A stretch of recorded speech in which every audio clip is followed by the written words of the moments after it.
prior to it going live, looking at the chat, everyone was like, "Yeah, PS5, let's go." Everyone's super excited, everyone's pumped, and then you hit the image of the pricing, and the chat just turned on a dime. It was just everyone was like, "Yeah," and then when they started showing stuff, they're like, "Okay, this is great, but come on." And then they released the price, and it just boom, went straight down. So PS Pro, it was revealed by Mark Cerny, who I apparently was calling Mark Kearney, and I was wrong, but now I know how to pronounce it correctly. So thank God for that. Anyway, he came out and he said that we've been doing the research, we've been looking at how PlayStation players play, and we have discovered that roughly three-quarters of the time, or a little bit over maybe, players are choosing performance over fidelity. So when we wanted to build the PlayStation 5 Pro, that's what we had in mind. We were looking at, do players want the crisper graphics, or do the players want the smoother frame rate? And that was going to guide our decisions in how we designed the PS5 Pro. And it looks like three-quarters of the time, people are choosing that performance mode. So they said that's the direction that we're going to go in.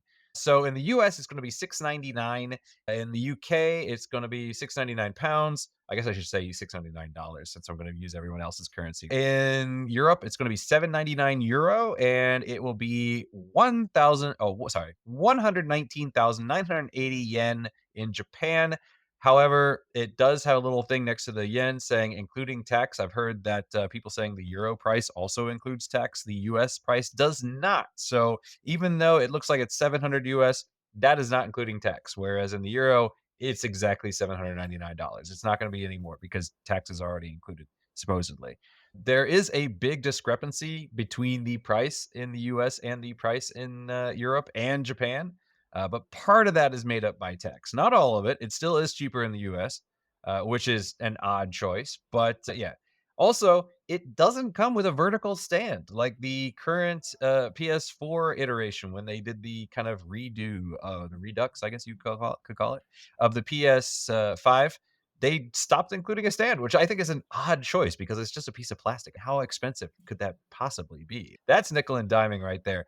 It also is a diskless system. So, like the new iteration of the PS5, where it is a diskless thing, but you can add on the disk drive, it's the same thing, and you could use the same disk drive. So the same disk drive that works with the current iteration of the PS5 will work with the PS5 Pro.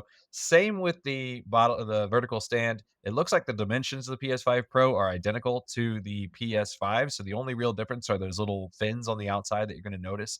Everything on the inside obviously is a little bit different, but the outside is basically the same. So this is going to launch on November 7th. If you want to pre-order it, you can pre-order it starting September 26th at direct.playstation.com or participating retailers in territories where direct.playstation.com is not available. So that's where you can go on September 26th.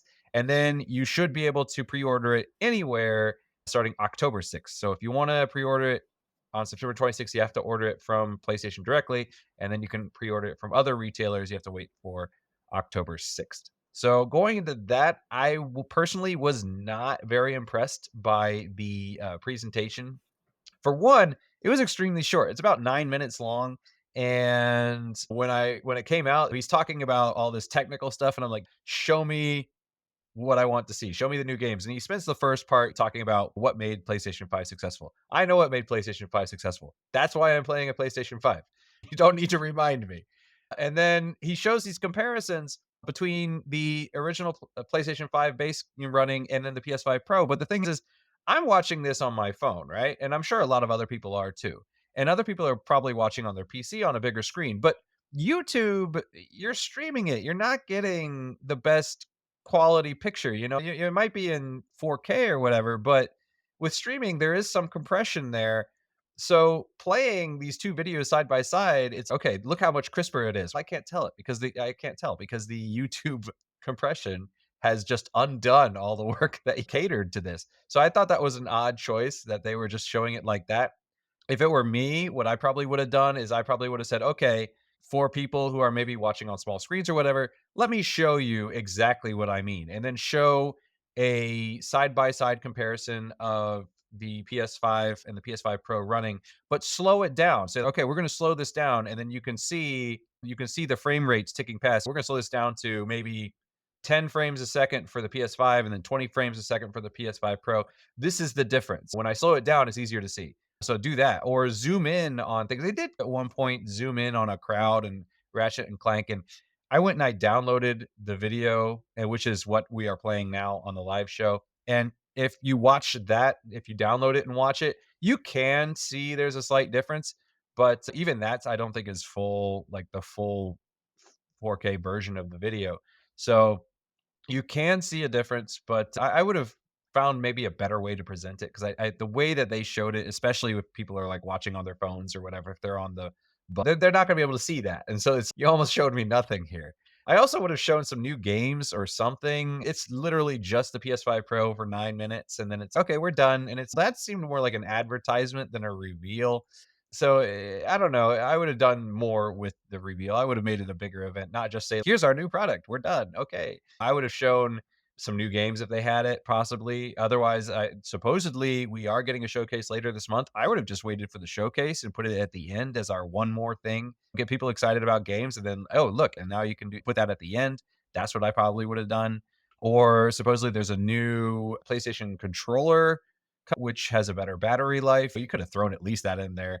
Or supposedly, there are rumors that PlayStation is coming up with a new PSP, basically, or I guess you could call it the PSP 3, the PSP. I don't know. But they're coming up with a new PSP, which is supposed to compete with the likes of Steam Deck and whatnot.